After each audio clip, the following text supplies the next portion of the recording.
हो सकता है आपसे बहुत सारे लोग मिलते हैं, कुछ लोग आपको बुलाते भी होंगे, लेकिन शायद सिर्फ अपनी तकलीफ़ें ही बताते होंगे। जो उनकी तकलीफ़ें हैं, शिकायतें हैं, शायद वो आपसे वही डिस्कस करते होंगे, लेकिन आपके बारे में नहीं पूछते होंगे। ऐसे में तो आप सुन सुन के मे बी आप थोड़ी सलाह दोगे, पर कितने दिन तक हालत आपकी ख़राब हो जाएगी, इमोशनली खाली हो जाओगे। तो ट्रैप होने से बचना। कभी उनको किसी बात पे ना कह के देखना, फिर आपको रियलाइज़ होगा कि वो कितना पक्का दोस्त है। और कभी आपने अपने दोस्तों को ना कह दिया होगा, तो उन्हें तो आदत हो जाती है कि आप तो उनकी हर बात मानते हैं, मानते चले जाते हैं।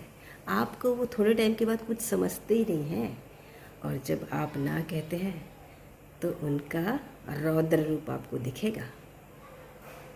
तब आपको रियलाइज़ होगा कि मैं गलत जगह पे बैठा था।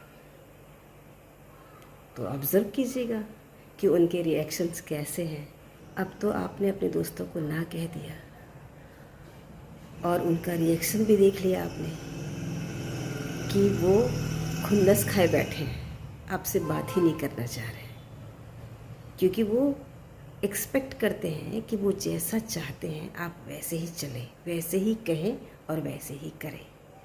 तो अब इन्हें हैंडल करने का तरीका मैं आपको बताती हूँ। अब उनसे थोड़ा डिस्टेंस बनाना शुरू कीजिए। ज़्यादा भाव देंगे तो ट्रैप हो जाएंगे, मुश्किल में पड़ेंगे आप ही, और हमेशा ये सोचते रहेंगे कहीं मैंने तो गलत नहीं किया।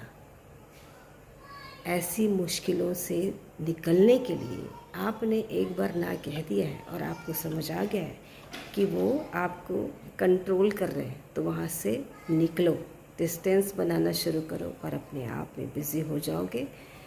तभी ज़्यादा से ज़्यादा खुश रहोगे, वरना उन्हीं के बारे में सोचते रहोगे तो अपनी खुशियों को खो दोगे। इमोशनल फूल मत बनिए। तो पहला तो आपने डिस्टेंस बनाना शुरू कर दिया, उसके बाद आप उन्हें अटेंशन देना कम कर दीजिए। यदि आपको लगता है कि बहुत भारी पड़ रहे हैं तो अटेंशन देना बंद कर दीजिए, फुल्ली नो अटेंशन, और अपनी बाउंड्रीज फिक्स कीजिए। देखिए, किसी को दुश्मन नहीं बनाना है, ना ही दोस्ती रखनी है, तो आपने अपनी बाउंड्री फिक्स करनी है।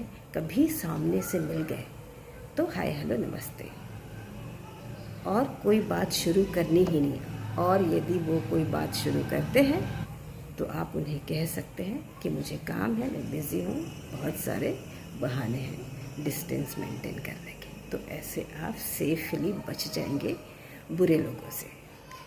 यदि आप ऐसा कर रहे हैं तो एक तरह से आप अपनी एनर्जी भी बचा रहे हैं और डिप्रेशन में नहीं है, ना ही आप उनके आसपास हैं। तो आपका तो संपर्क टूट गया, तो इससे क्या होगा, जो अगली बातें हैं, डिप्रेशन देने वाली बातें, दुख देने वाली बातें, वो सारी कट ऑफ हो गई। और आप जब घर पे ही हैं या फिर बहुत अच्छे सर्कल में हैं तो आप नेगेटिव नहीं सोचेंगे और ना ही वैसी बातें डिस्कस करेंगे। तो आपकी एनर्जी तो बच गई, मन बहुत शांत हो जाएगा, और फिर इस एनर्जी को आप राइट डायरेक्शन में लगाएंगे तो आप बहुत ग्रो करेंगे।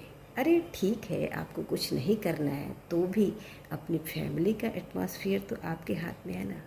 आप खुश रहोगे तो पूरा परिवार खुश रहेगा। जब आपने प्लान कर लिया है कि मुझे छोड़ ही देना है और डिस्टेंस रखना है, तो धीरे धीरे आप में पावर आने लगेगा, आप मेंटेन करने लगोगे। इनिशियली थोड़ा डिफ़िकल्ट होगा, लेकिन जब आप कुछ दिनों तक ये करेंगे जो आपने सोचा है कि मुझे डिस्टेंस मेंटेन करना है, अटेंशन नहीं देना है ख़राब चीज़ों की तरफ, बुरे लोगों की तरफ, तो और बाउंड्री फिक्स करनी है, तो इससे क्या होगा, आपकी एनर्जी बची रहेगी और मन बहुत शांत रहेगा और आप हील होने लगोगे और पॉजिटिव ग्रोथ आपकी लाइफ में दिखेगी और आप बहुत खुश रहोगे। आपकी खुशी ही बहुत बड़ा जवाब है उनके लिए।